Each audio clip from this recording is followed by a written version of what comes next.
Welcome to our next lecture. We're going to be talking about ecosystems and what ecosystems are. We're going to define their characteristics and we're going to talk about things when they're disturbed. So, this is information that is coming from chapter 55 in your textbook. Okay, so ecosystems are defined on your notes there. Number 1. So the sum of all organisms living in a given area and the abiotic factors with which they interact. So it's the study of the interactions between organisms and the environment, or between the biotic and the abiotic factors. So I had defined that when we talked about the biological hierarchy. So hopefully that is sounding somewhat familiar to you right now. So there's no set size for an ecosystem. An ecosystem can vary dramatically from deciding to, if you want to study as an ecologist, maybe the entire Amazon rainforest, which would be, right, a feat in itself. You could consider just the gut of a human or any animal that you might be studying to be an ecosystem. You could talk about ecosystems that are just on the underside of a rock. Okay, so please understand that there are no discrete boundaries in an ecosystem. It just depends on what you, the ecologist, or what you, the researcher, right, what you want to study and what scope you want to focus on. So right here, this is Yellowstone. Phenomenal place. If you've never been there, you should definitely try to go there, make it a bucket list thing. Go see all the animals that are there, the wildlife, the flowers. It's just pretty phenomenal. But it's showing everything that's happening here, taking into consideration things like the population size of whatever organism you might be looking at, how the organisms and the animals in this case, how they're going to move. Okay, so how many snow geese do we have, and when are they going to leave? Okay, what is our migration pattern? You can be talking about this factor called population density, where you're looking at how many organisms are in a certain area. We're looking at predator-prey relationships that you see here. So that's more of a community type feel. Another one here, mutualistic, and then you've got some competition. You've got food chains going on. You've got a transfer of energy going on here. And then these up at the top here are biogeochemical cycles, which we're going to talk a little bit about. We'll talk about the carbon cycle, the nitrogen cycle, and then the phosphorus cycle. Okay, so that's just kind of giving you an overview of a typical ecosystem from somewhere like Yellowstone, and showing you all the intricacies that's going on there. Okay, so I'm going to go ahead and talk about the characteristics that define different types of ecosystems that we have here on planet Earth. And the first thing that we're going to talk about then is climate. So climate, you want to think of that as kind of the average weather in an area, okay, the long-term prevailing weather conditions. So if you were on the phone trying to describe the climate, for example, of Bakersfield to somebody that has never been here, maybe has never been to the United States, and you're trying to explain it to them, you might talk about the climate, right? So you might think, okay, let me explain summers, right? So summers are very hot and very dry. Winters are more on the mild side, and the amount of precipitation that we get is variable, but it's usually not very, very much. If you're going to try to describe the spring, I never really understood this before I moved here.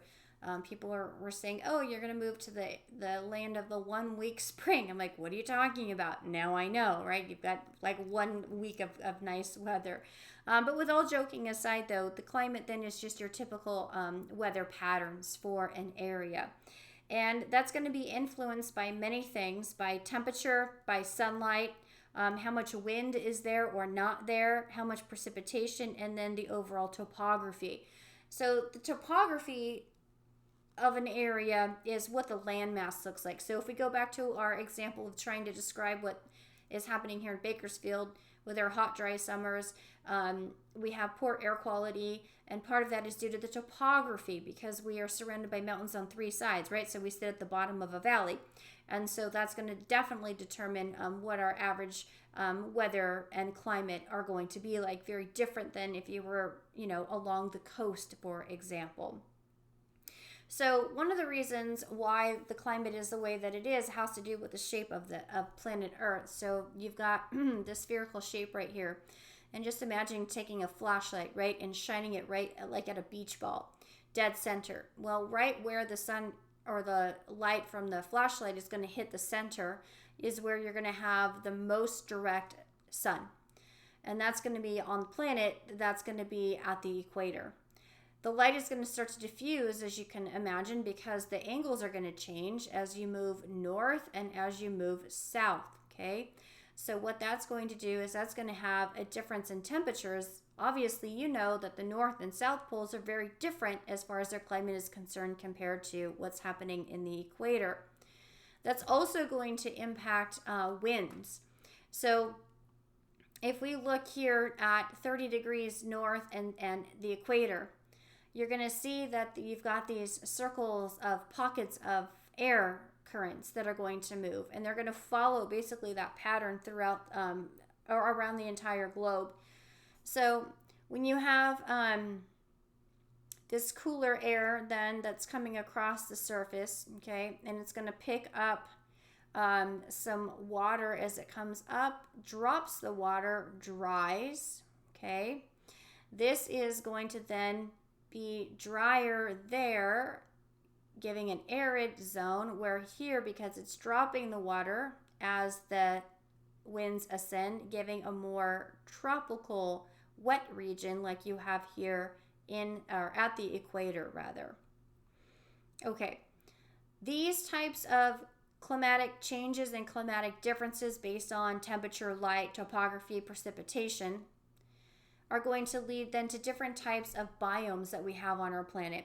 Now, I'm not going to ever ask you to go and tell me the annual mean precipitation of rain, for example, for a temperate broadleaf forest, but I do want you to understand that we have different parts of the ecosystem divided into different biomes.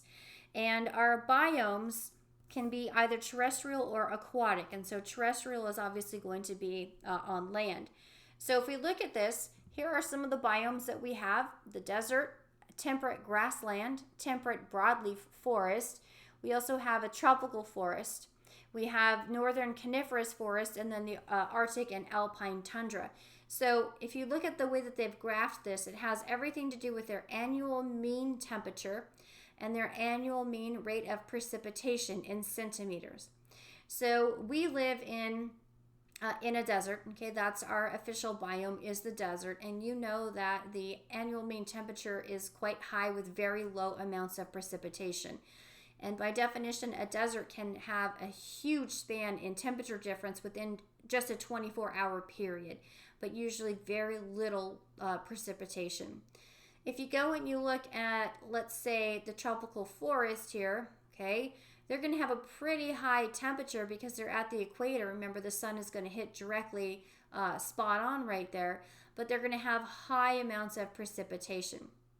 You've got different types of forests. So this right here, the temperate broadleaf forest, that's going to have a range of temperatures here, but a pretty good amount of water. But if you look at this picture and I were to ask you what's happening at the temperate broadleaf forest, what was happening when they took the picture there, and you see that the leaves are changing colors.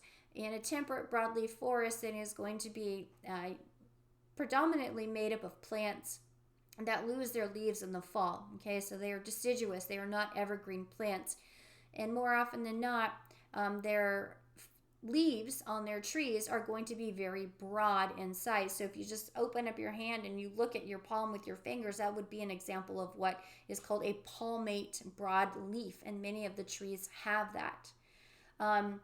The leaves rather change their color. They store the pigments. They go from green to your reds, your oranges, and then your yellows.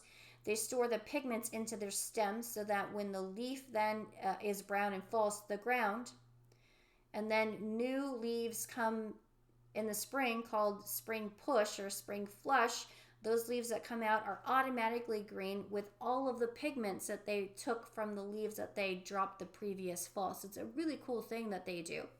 But if you compare that temperate broadleaf forest down here to the northern coniferous forest, we have much lower temperatures, a little bit more precipitation on average. It just depends on where they are. But this type of conifer in a coniferous forest has very different type of leaves.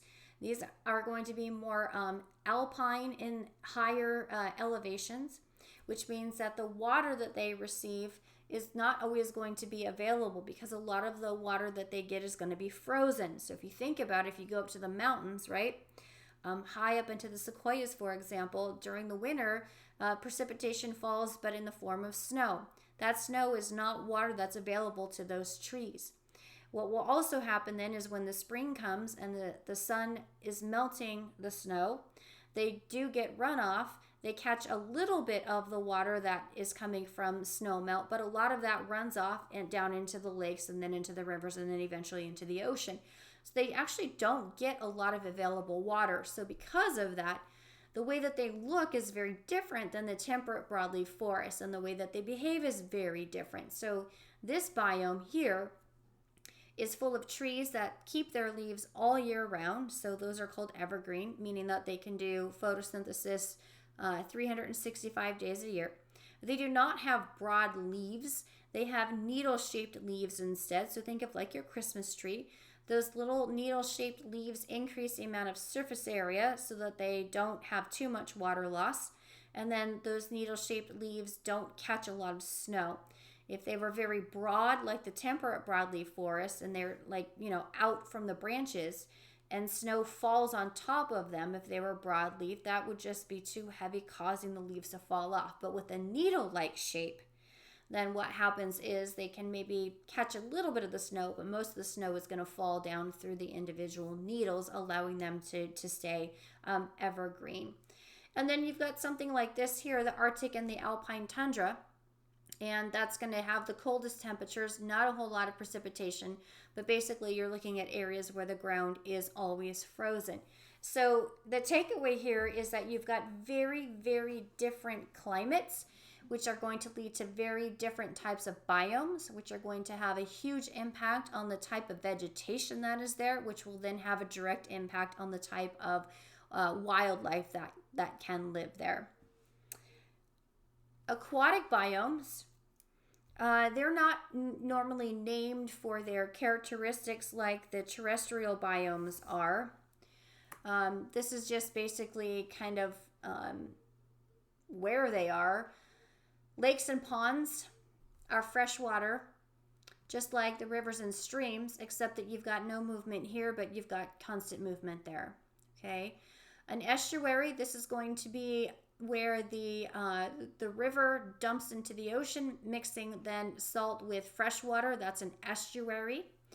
We have some of the most productive ecosystems and then therefore biome on the planet called coral reefs. And as you can see just in this picture alone, I know it's a little bit fuzzy, for that I apologize, but you have massive amounts of biodiversity there. So species upon species upon species, very, very important for the overall health of the planet. And you can see you've got some of that down over here with the purple color there. You want to think of the coral reefs as the equivalent, aquatic equivalent to maybe like a tropical rainforest. And then you've got just the deep open waters, and that's going to be the open ocean. So these vary greatly due to the amount of salt usually, and then movement or lack thereof. Obviously that will impact the type of wildlife, plant and animal, that can survive in those types of areas. Okay. One of the important things that you need to understand about an ecosystem is that the characteristics here, a lot of it is going to revolve around energy, and then a lot of it is going to revolve around chemicals. So I'm going to go ahead and talk about energy first. So if we look at this diagram right here, you can see that we have a terrarium set up. And this is the equivalent of an aquarium just without the water. So you could set this up in your room and put a little bit of rocks down here at the bottom for some drainage, put some soil, maybe throw a couple of earthworms in there. And then in the soil, if you haven't autoclaved it or heated it up, it should have a natural population of bacteria and protists and fungi, which are all usually healthy. A healthy part of the ecosystem, rather. Plant a plant, put in a rock, and maybe a snail. Put it by a window, give it some water every so often, and watch it go. And one of the things that you would need to understand for this to work is that it has to be in an area where it can receive light energy. Okay, UV radiation has to be able to come in, so that UV light is going to come in and it's going to be captured then by the plant. The plant is going to use some of this light energy and it's going to convert it to chemical energy. When it does that, it's going to release heat, because anytime work is done, heat is released. It is unfortunately an unusable form of energy, but that's the law of thermodynamics. Anytime work is done, as in converting light energy to chemical energy, heat is released. Okay, but we can't do anything with the heat. So you've got your plant that's living just fine. You notice that the heat energy does not loop around and go back up to the sun to kind of recharge it, if you will. So we are going to talk about the flow of energy within the ecosystem as a one-way flow. It comes in, some of it's captured by plants, it's converted. Some of that energy is then passed on to animals that eat the plants, for example, and then all the work that's being done in the animal and here in the leaves, some of that energy will be released in the form of heat. So we are definitely not 100% efficient. Actually, nothing on this planet is, because heat is always going to be released in some amount. I'll come back to this in a second, but the other thing while I have this slide up here is that we have a one-way flow of energy that you have to understand. And then in addition to that, within a typical ecosystem, you're going to have a recycling of chemical nutrients. Things like carbon and nitrogen and phosphorus, all of those things are going to be taken up by plants, used by plants, maybe eaten by something that ate the plant, and those things die, and then that's back into the soil and will be converted during the decomposition process, allowing then for other plants to take those chemicals back up through the soil. So chemicals are going to be recycled throughout the ecosystem. Energy is not. It moves rather in a one-way flow. And then just for good measure, your earthworm right here, those are always healthy. So if you are a gardener and you see that you have worms in the soil, that's a good thing. Leave them there. They help to aerate the soil, as you can see right here. They make these little kind of tubes, okay, these little canals there, allowing then for the movement of gases, oxygen and CO2 and things like that. And then it helps to allow for water to move through the soil because it's not compacted. And then the interesting thing that the worm does is it literally eats its way through the soil. It takes and extracts the organic nutrients that it can use, gets rid of any other organic nutrients that it cannot, and releases it into the soil in what are called worm casings, and then those are just helping to put nutrients back into the soil. So there's some chemical cycling there as well. Okay, so we're going to go ahead and we're going to focus on this part here on energy flow. So to talk about this, we're going to use this diagram from your book called the energy pyramid. Now, the energy pyramid is showing different levels of organisms within any given ecosystem. Okay, and these terms that are on the left side here, you're going to need to know. You're going to need to understand those. So if we go and we look at plants, a couple of lectures ago, I described plants as being autotrophic because they make their own food, right? They use the sunlight to do that. So they are autotrophic. So anything that is autotrophic is going to be referred to as a producer. I am not worried about primary here. As long as you tell me that something that is autotrophic is a producer, then you are good. A producer is an organism, because they are autotrophic, they are making energy for themselves and everything else above them. So they are producing the energy, okay, for the ecosystem. The amount of energy that they produce, in this case, they've got a number there, 10,000 joules, that is what is referred to as primary production. So producers make energy, and the amount of energy that they make is what is called primary production. Now, something obviously has to eat the plant, okay? So the organism that eats the plant is going to be this guy. In this case, this is that little grasshopper, and it is referred to as a primary consumer. Primary being the first level of consumption. If I were to ask you what type of trophic or feeding does this have, you would say it's heterotrophic because it's eating something else, right? It's eating the plant. Well, that's going to be eaten by something, and that would be then the secondary consumer here. The secondary consumer in this case is a rodent, and it's eating that grasshopper, so this would be considered a carnivore or an omnivore if it eats both plants and animals. Down here, the primary consumer is always going to be an herbivore because it only eats the producers. Here, the secondary consumer could be a carnivore or an omnivore. Well, in this case, my secondary consumer, the rodent, also has a predator. That's going to be my tertiary consumer, and that's going to be the red-tailed hawk, and that is definitely going to be a carnivore. Okay, so no producer, primary consumer, secondary consumer, and then tertiary consumer. Now, if we look over here at the pyramid part and we look at the numbers, what is going on here? So the textbook has given then a value of 1 million joules of sunlight, and so this is just the unit that they used to measure sunlight. Okay, so don't get bothered or bogged down by joule, just 1 million. The amount of sunlight that comes in and hits the producers is 1 million joules, some of which will be captured by your primary producers. A lot of it is going to be reflected back out into the atmosphere and just not usable, okay? So out of that 1 million joules of sunlight that hits the surface of the earth, this particular species of primary producer is only going to capture 10,000 of those 1 million joules. Now, why does a primary producer need to get sunlight? It needs to get sunlight to grow. It needs to capture the sunlight so it can convert sunlight and carbon dioxide and water into sugar.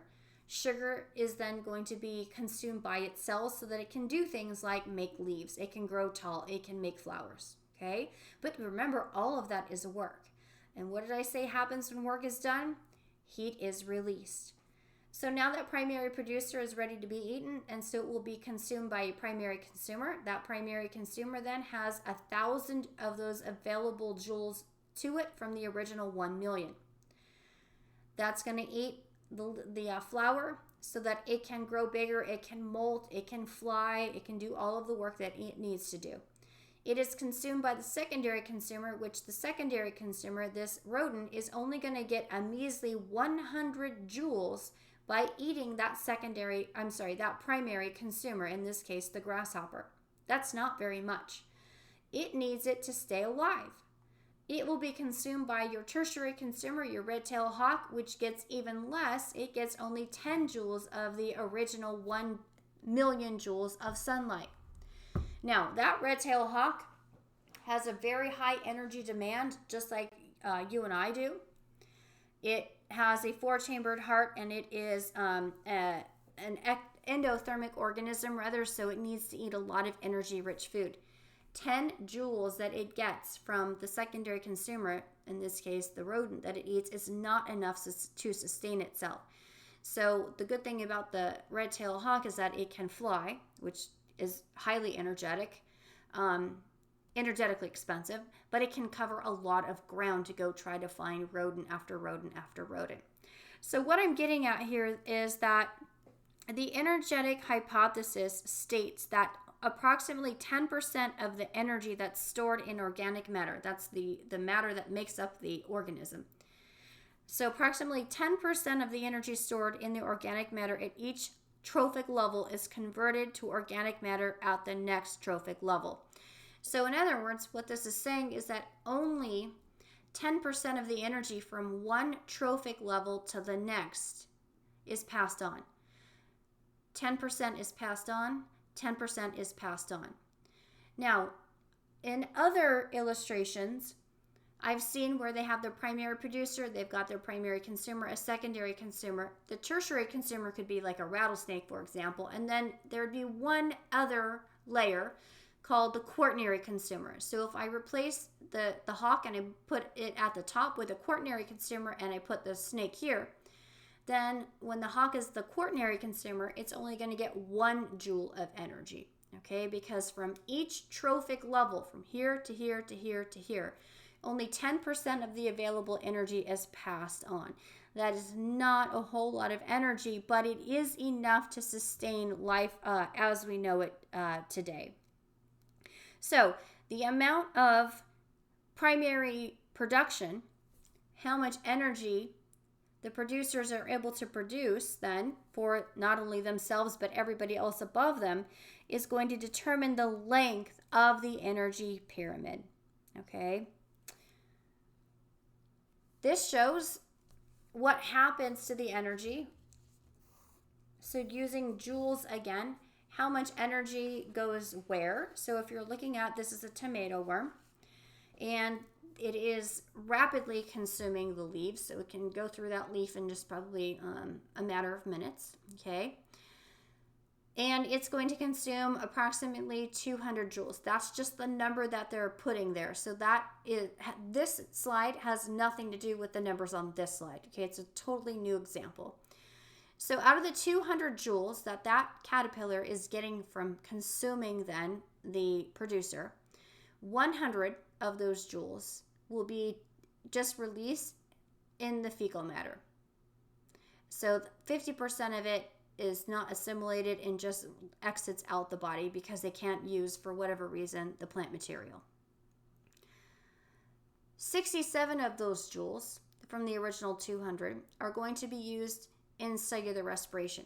Cellular respiration, you just think of that basically as breathing, okay? You're breathing so that your body can take in your body can take in oxygen and break down sugars to make energy so that your cells have fuel to stay alive and do the work that they need to do. So that takes a lot. So 67 joules are dedicated to cellular respiration, and that doesn't leave very much. So now down here, I only have 33 joules left of the available energy for growth of the caterpillar.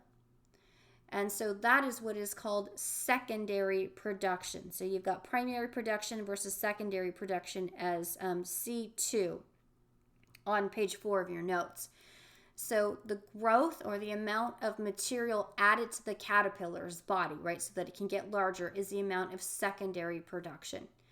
And it's not, again, very energetically efficient because this is the least amount of energy is put towards growth. So what that means then about this caterpillar is that caterpillar has got to go and it's got to eat a whole lot of leaves in order for it to be able to maintain itself, breathe, go through metamorphosis, and become whatever type of moth or butterfly it's destined to become. Okay. Now, taking what we just talked about as far as energy, we can basically compile the movement of energy with the labels and show what are called food chains. And food chains then are showing basically who eats whom within an ecosystem, okay? So we're going to be looking at trophic structures, feeding relationships between organisms within the community. So right now I am at number 2, part D. Key terms. Autotroph, which you should already know. Autotrophic is self-feeder versus heterotroph, that's other feeder, so you have to eat other things because you cannot make your own food. Producers, those are the very bottom of the energy pyramid, or a food chain as you see here, or a food web, and that is any organism that is autotrophic, terrestrial or marine, it doesn't matter, but they're producing energy for everything, for themselves as well as everything else above them. We have consumers, Okay, they're the ones that are eating, so those are the heterotrophs. And then we've got the important decomposers or detritivores. Two terms are basically the same. Your book states that it's going to use detritivore in lieu of decomposer, but understand that those are going to be things like bacteria, for example, or fungi that break things down after they're dead and recycle the nutrients. So why I have food chain here is because this is one form of a trophic structure that exists in certain ecosystems. Okay, so if we look over here at the terrestrial food chain, notice that my labels are all the same. Primary, producer. Again, I don't care about the primary here, but producer, primary consumer, secondary consumer. There's my tertiary consumer. And now I'm showing what I was trying to explain in the other slide. There's my quaternary consumer. So these labels apply to both the terrestrial and the marine food chains. This is a food chain because it's one straight chain going up, showing the flow of energy here with the arrows. Notice that they have to go up from the plant, not down. The hawk is not providing energy to the things beneath it. It's the other way around. So it's a straight chain of showing the flow of energy from one organism to the next. You could not have any higher of a level here in a food chain, higher than the quaternary consumer. And if I were to ask you why can't you have a fifth feeding level, for example? And the answer would be there's just not simply enough energy that would be passed along to the fifth level. Okay, over here, the marine food chain, same thing. It's one straight line with the arrows going up from the producer, which is phytoplankton, to zooplankton, to small fish, to bigger fish, all the way up to Shamu here, okay? Now, a couple of terms I want to just explain over here. Phyto always means plant or plant-like. Zoo means animal, right? So if you're going to go to the zoo, you're going to go look at animals. Plankton just means floating, like floating in the water. So I have plant-like plankton. So these are small organisms that are floating in the water that are autotrophic because they are producers, hence they are plant-like. I have zooplankton, which are small heterotrophic organisms that are animals floating in the water. Okay, so these are your primary producers that are consumed by very small zooplankton, which are the primary consumers, eaten by the larger carnivorous fish, which is eaten by a larger carnivore and then the top carnivore there. Now, the bummer about a food chain is that it is not very stable. So if, for example, I'm going to go over here and use the terrestrial food chain, some sort of fungal infection comes and wipes out that rodent species. What that means then is that carnivore here, the rattlesnake, has nothing to eat because it only can eat that carnivore. It cannot come and eat that grasshopper. So it will eventually perish. And if all of the rattlesnakes in the area perish, so will the red-tailed hawks because they no longer will have anything to eat because they only have one food choice. So you take that guy out, snakes die, red-tailed hawk dies. Well, if you go down here and you look at what's going to happen beneath it and lower in the food chain, then you're probably going to have, at least temporarily, population explosion, right, of the grasshopper. Because the grasshopper no longer has a predator. But that's not going to last for very long because the more grasshoppers there are, the more flowers they're going to eat, more producers.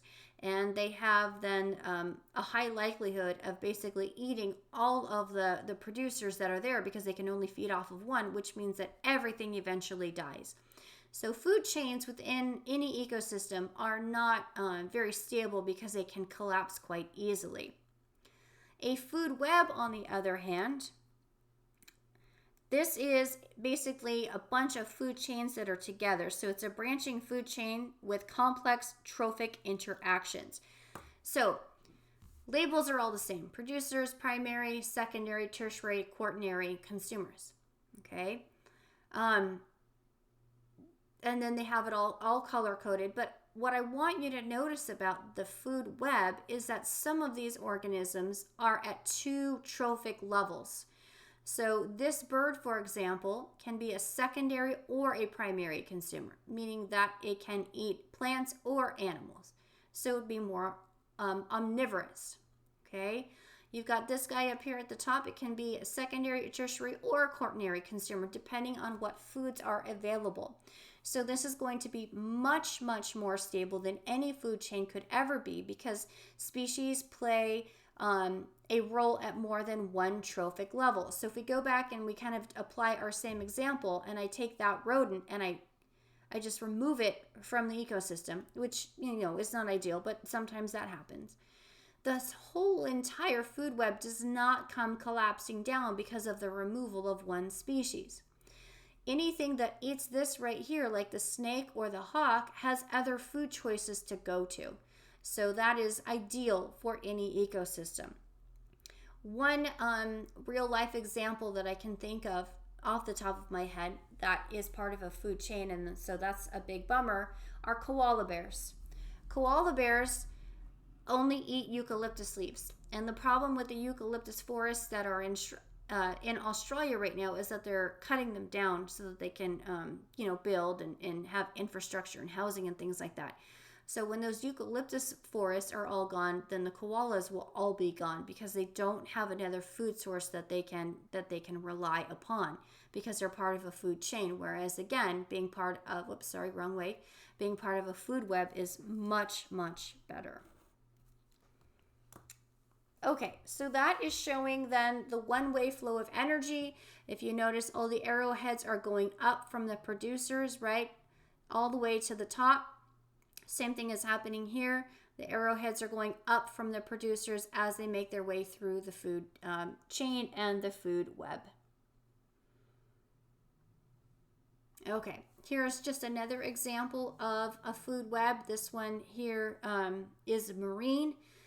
All of your labels would be exactly the same. You've got your phytoplankton down here. So these are different algal species, right? So they're plant-like.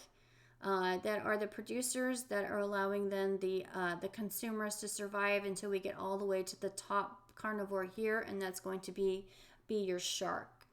Now, there have been some interesting things that happened, especially in summer, where you have an explosion of these plant-like algae that basically cover and coat the entire surface of either usually it's going to be freshwater, but it can happen in parts of the ocean as well, where they're basically going to make like a carpet of green across the surface of the water, which is never good for anything beneath them in the food web. So there's a couple of examples here. In 1991, there was a picture taken from an airplane showing what is called an algal bloom. So all of these algae down here, right, they have all of the sunlight and carbon dioxide that they could possibly need, and they basically grow out of control. And because of some of the biochemicals that they release, they illuminate the water, right? They have it glow, and you can see the massive amounts of algae that would be growing here. That's not good. Over here, this is actually Pyramid Lake, just up at the top of the Grapevine, probably about 45 minutes or so from Bakersfield. And it's not uncommon for them to close Pyramid Lake in the summers because of algal blooms. So you can see all the algae, the water just turns green. You pick it up, it's there, it kills things. So a lot of the fish that are under these areas would die. The fish in the lake here are going to die. So sometimes you can have these shifts, right, in your food webs that can cause devastating effects like an algal bloom. And why they're so bad is because when these algae are growing in such high numbers, they are going to release toxins that are carcinogenic. And if you know what carcinogenic or a carcinogen means, that means that it has the ability to cause cancer. And so a lot of these are also neurotoxins, so if you ingest them, they sit at the base of your nerves for the rest of your life, and that doesn't really sound like a good idea, right, to have toxins at the base of your nerves. So just an example here showing you how disturbances can happen. If you were trying to go fishing out at Pyramid Lake and you see a fish floating in green water, you don't want to pick up that fish and go home and eat it because it's full of neurotoxins, which will then just make their way into your body. This here, you can go and follow the link if you'd like, but this is a YouTube video showing the LA River, or the reservoir for LA, and their supply of fresh drinking water, and how they're trying to prevent things like this from happening, like like we see at Pyramid Lake. And somebody came up with this ingenious idea where they're just taking these and manufacturing these round plastic balls that are black in color, a little bit bigger than like the balls in the ball pit at like a Chuck E. Cheese, for example.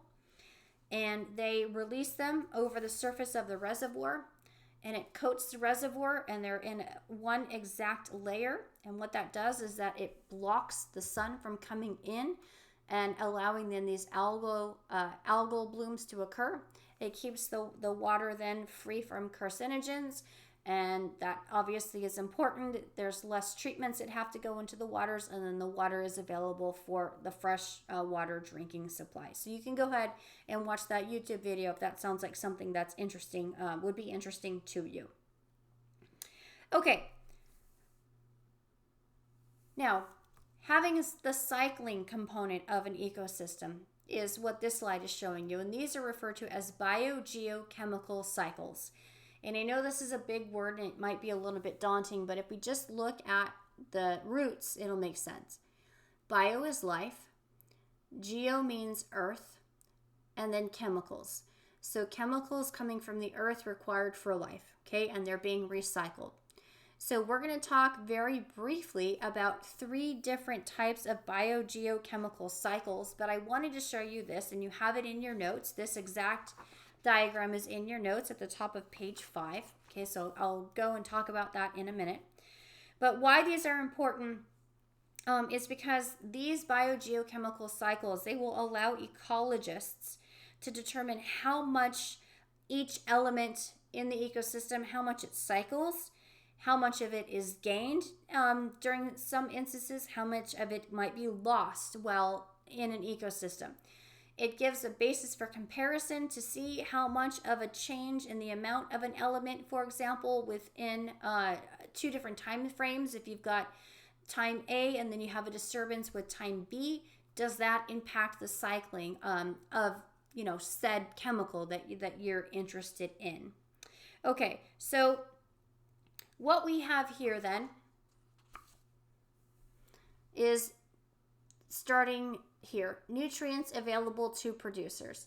And those nutrients that are available to your producers, which are going to be things like your plants, are going to come from an abiotic reservoir. So abiotic, hopefully you remember that term, means non-living. And this right here, reservoir, just means kind of a storage facility or a container. So that could be soil, that could be the ocean, that could be just your atmosphere, that could be lakes, okay? So anything that's not alive but that has chemicals within it.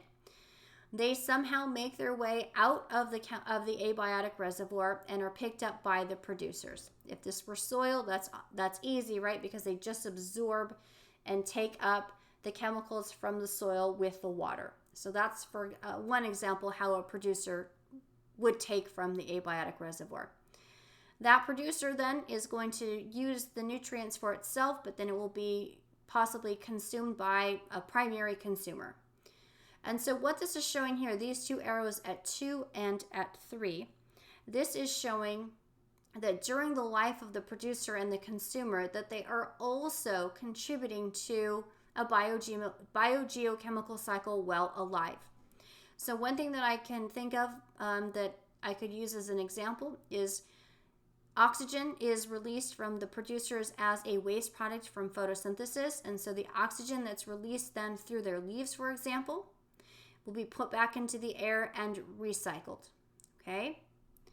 Consumers, we're taking in the oxygen along with the nutrients that the producers are providing to us.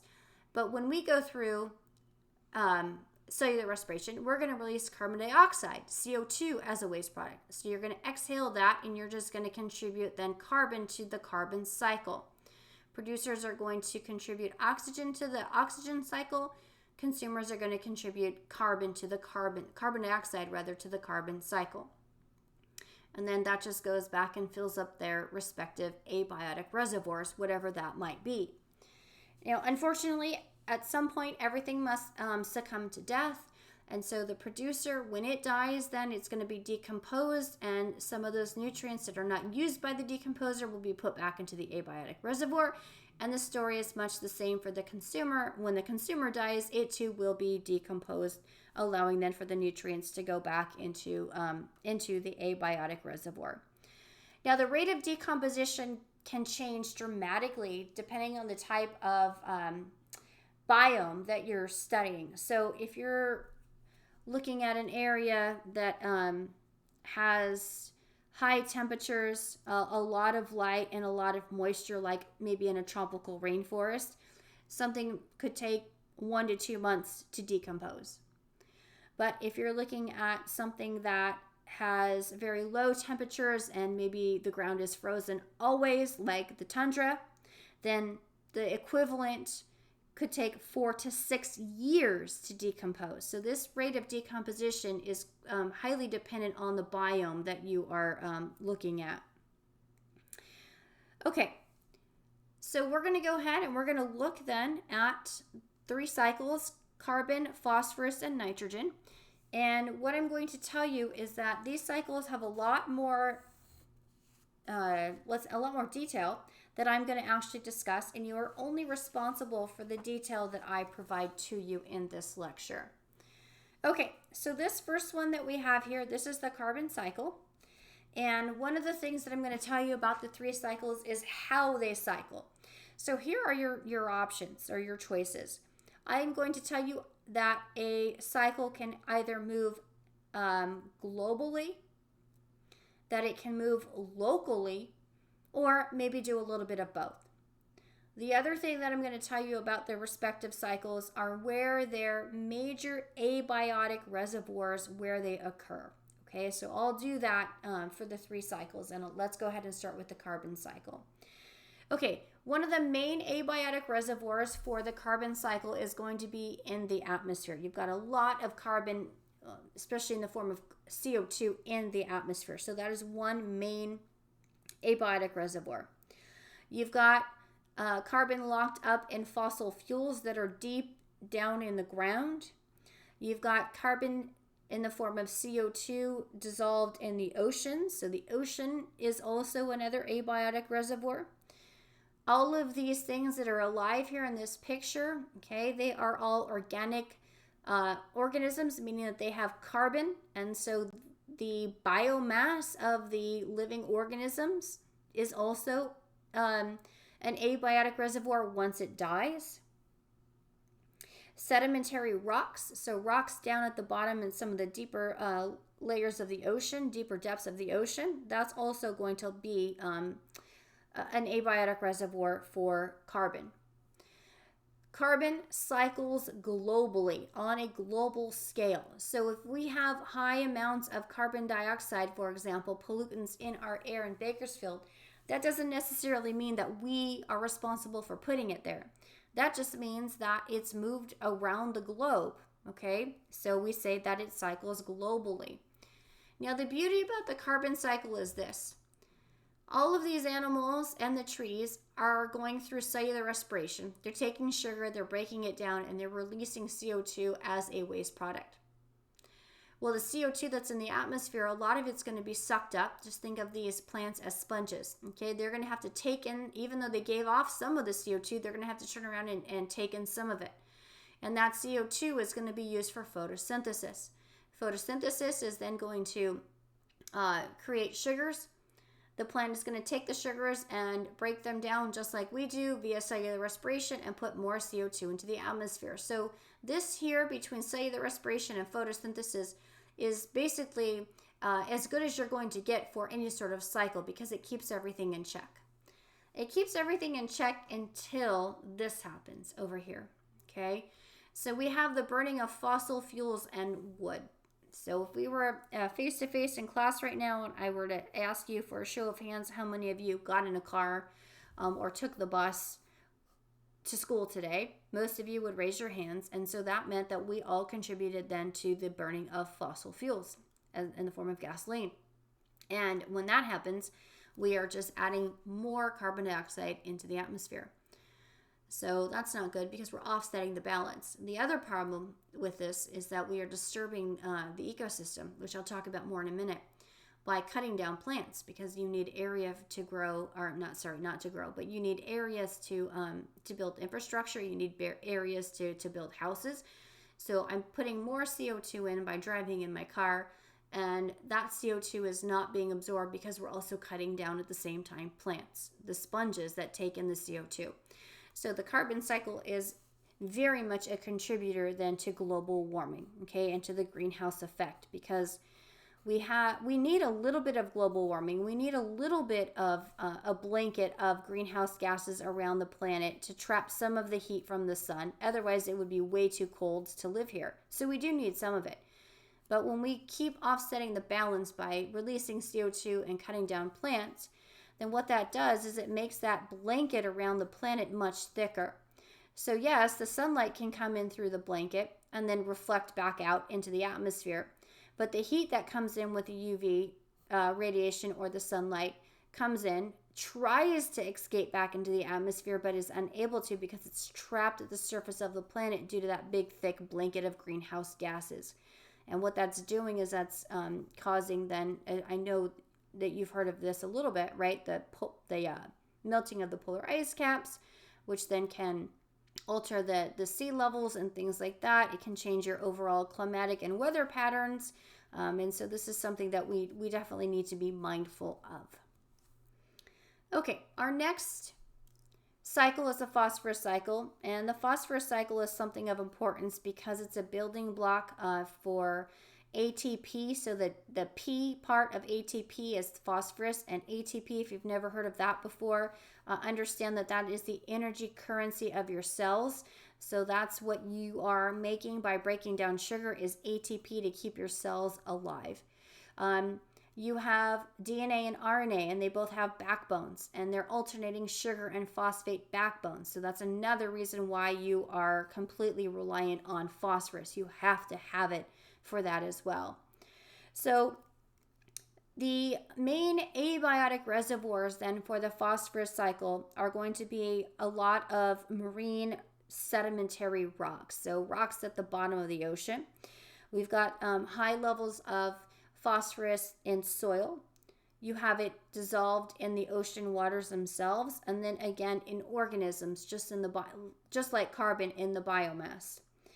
This one cycles locally. Okay, so we said carbon cycles globally. This one cycles locally. So if you look, that should make sense because it's staying kind of within its own area right here, and not being blown to other areas.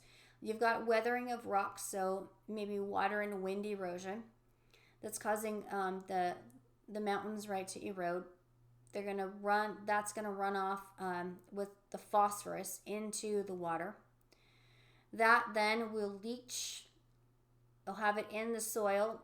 The plant will uptake the phosphate here.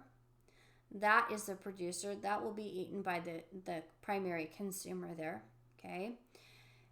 Decomposition by your fungi and your bacteria that they're trying to show is going to put the phosphate back into the soil there, only to leach out over here and become part of the sedimentary layer in the rocks that are maybe down at the bottom of the ocean in this area.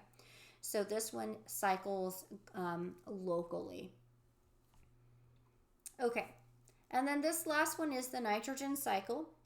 About 80% of the atmosphere is composed of N2, this nitrogenous gas. So the atmosphere is a major abiotic reservoir.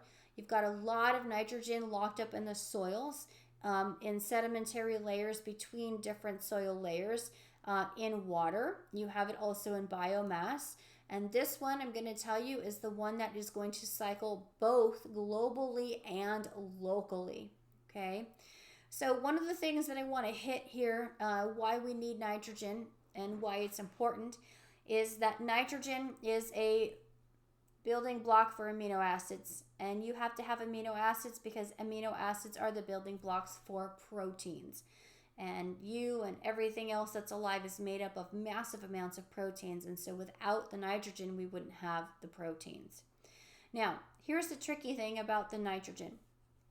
The form that the nitrogen is in the atmosphere is N2, which means that you've got two nitrogen atoms that are stuck together by a triple covalent bond.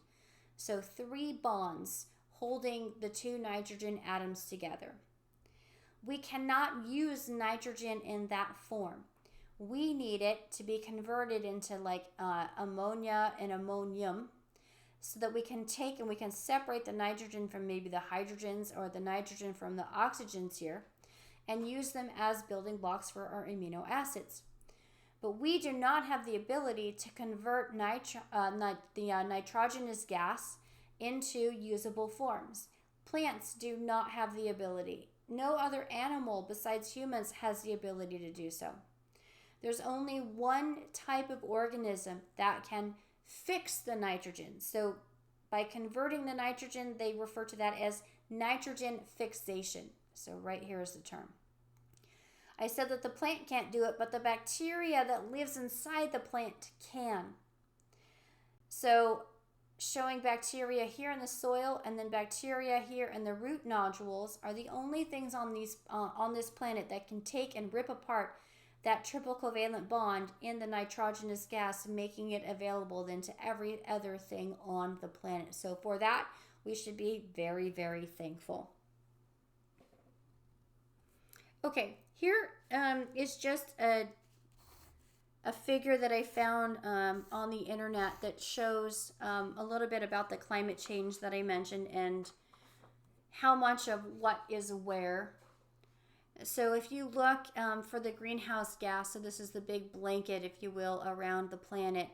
A little bit of methane, that's the stuff that comes out of cows you can smell when you're near a dairy. Nitrous oxide, majority of it is going to be carbon dioxide, and then some of it is going to be the fluorinated gases, okay? But here are the daily activities that you might participate in that shows then the different types of gases that result from that. So a lot of carbon dioxide is from transportation, a little bit of it from agriculture, and that's going to include farming of plants and then also cattle and livestock. So industry, right? So that's going to be factories and things. 10% from our houses, and then 32%, that's a big one, from just good old electricity. So you can go and you can read this here. It's just giving you some statistics on global warming and climate change. And when you have an average increase of only 1.1 degrees Celsius, which is basically 2 degrees Fahrenheit, right? You wouldn't think that that's a big deal, but it is a huge, huge deal. When you consider the Earth today compared to the last ice age that was 10,000 years ago, and the overall temperature on the planet was not significantly different. So again, it's just something that you need to be aware of, that you need to think about and maybe ponder, I don't know, in your off time. Okay, so finishing up then, I'm on number 3 in your notes. Oh, I'm sorry, not number 3, my bad. E, okay, biogeochemical, no, I'm sorry, I was right.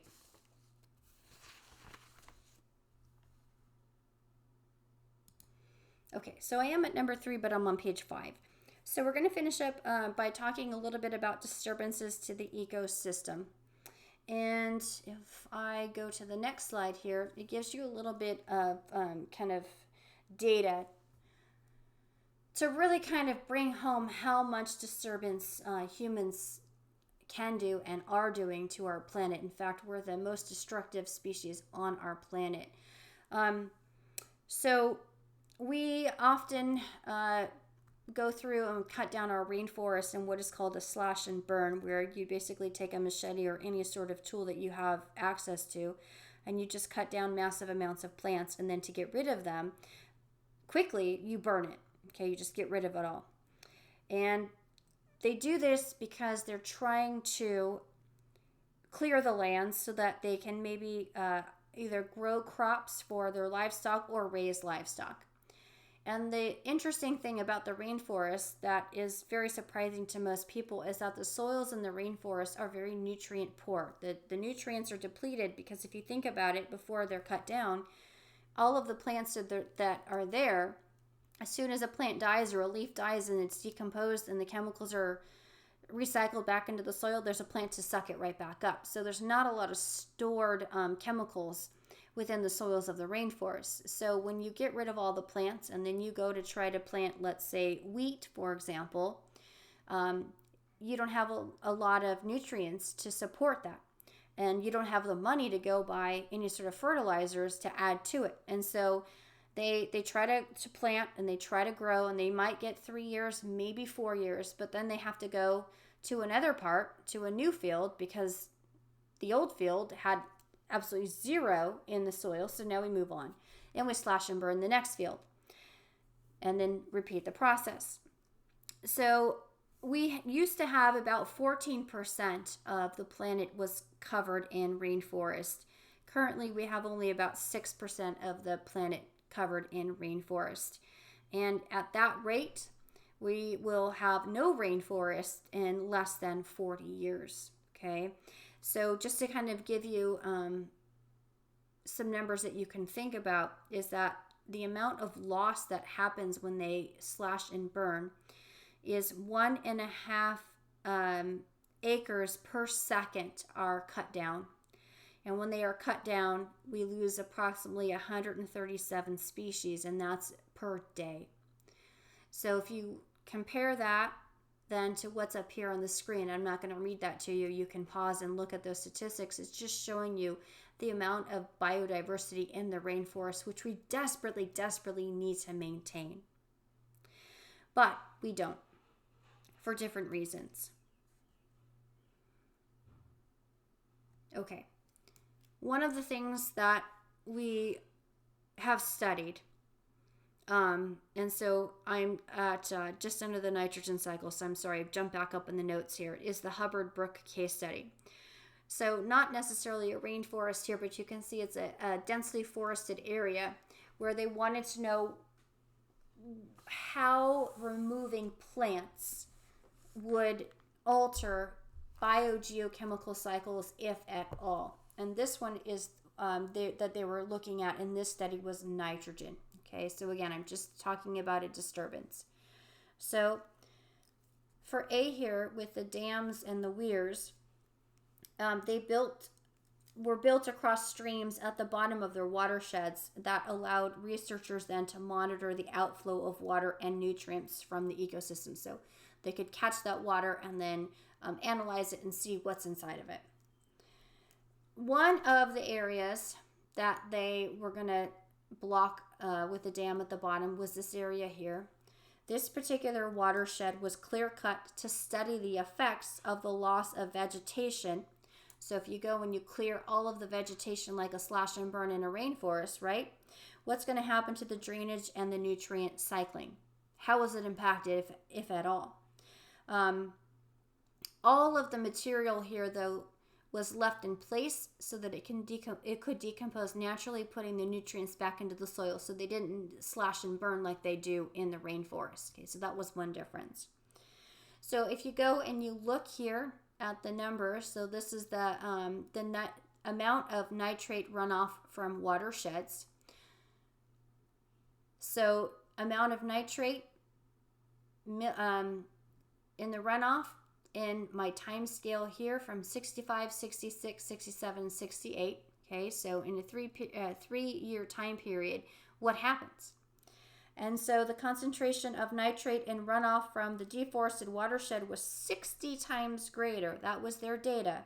Shows that it was 60 times greater than in a controlled or unlogged watershed. So that just shows right there then that you have the need to maintain the biodiversity. You have the need to make sure that the plants are there, because it drastically alters biogeochemical cycles and not in a positive way. Okay, now when disturbances happen, there are different ways that humans can come in and try to fix those disturbances, or maybe they decide to leave it and let the let nature kind of take care of itself. So you've got three different kind of ways of going about trying to fix a disturbed area. And this one here is showing natural recovery. This was from a mining site in New Jersey. So in 1991, this was an area where they were mining, and they decided that they could fix the land a little bit, just maybe make a few repairs to it, if you will, because they assumed, due to the fact that there were plants around the area here, even though this is all pretty desolate, okay, that this area would be able to reverse itself without the help of ecologists, okay, or at least not the help in a great amount. Okay, so 1991 looks this way. In 2000, then, after the restoration ecologists just made a few repairs, they stopped mining from happening in that area, and you see it looks beautiful. Okay, it's nearly completely restored and back to what it was before the before the mining occurred. So in some instances, when a restoration ecologist feels as though the area can restore itself on its own, then they'll just kind of sit back and watch that happen. And thankfully, sometimes that can happen, like it did here in New Jersey. This is much better to look at than that is. Okay, sometimes though, they'll go in and they'll have to undergo what is called bioremediation. And with bioremediation, right, so bio is living, and you're going to use something alive to remediate or to fix the problem. So you use living organisms to remove harmful substances from the ecosystem. So this here is showing the amount of uranium in these pits. And uranium is nothing that you want to mess around with, but the pits are unlined. So what does that mean? That means that if they just sit there, then the uranium is going to eventually, may take some time, but eventually it will leach down into the soil, okay, because there's not a barrier between the pit and the soil. And so what they did was they added ethanol, and doesn't take too much time. You see then a decrease there because of the ethanol that came from bacteria. And so it helps to clean up and take the concentration of the uranium almost down to nothing. Okay, maybe those are outliers. So here, so if you were to put another 100 days or so, then we're going to see obviously that this is going to continue to decrease. So that's adding a species of bacteria that releases ethanol naturally, that helps to combat the problem. So that is using something that is living to remediate the problem. Other areas within the ecosystem, though, need to be augmented. And augmented means that you're going to add to it. And so here, biological augmentation is you're going to use something that's living to add something that's missing back into the ecosystem. And so what we have here then is lupin, and lupin is this purple flower. It's a different species that we have here. So if you're out and about and you see that we've got poppies and then a purple plant next to it, is probably lupin, which is a close cousin to this guy. But they are nitrogen fixers. So in their roots, they have those bacteria that fix the nitrogen. And what this did was they decided that they were going to plant a bunch of lupin into the area, and that would be a natural fertilizer, if you will, that added those missing elements like nitrogen right back into the soil. Okay, it's a lot easier, cheaper, and environmentally friendly to do it this way rather than just go and dump a bunch of fertilizers all over the area, because then that can just be taken away in runoff, and then you have a whole other mess. Okay, so that completes then that part of the lecture. Thank you for listening, and email me with questions. Thank you. Have a great day.